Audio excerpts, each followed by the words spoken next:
Թումանյանը երկար ժամանակ հիվանդ է եղել, նա քաղցկեղ է ունեցել։ Դեռ կենդանության օրոք բանաստեղծը հարազատներին խնդրել է, որ մայից հետո իր մարմինը հանձնեն վրա ցողին,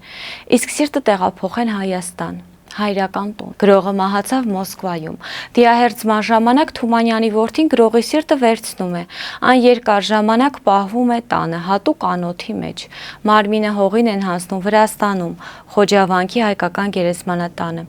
Ընտանիքի Երևան տեղափոխվելուց հետո բանաստեղծի սիրտը հանձնում են անատոմիա ինստիտուտին։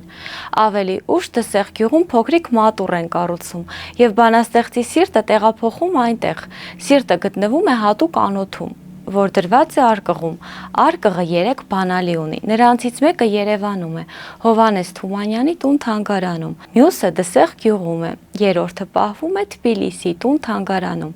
Մեկնաբանության մեջ նշեք Թումանյանի «Ձեր սրտի» ստեղծագործությունը։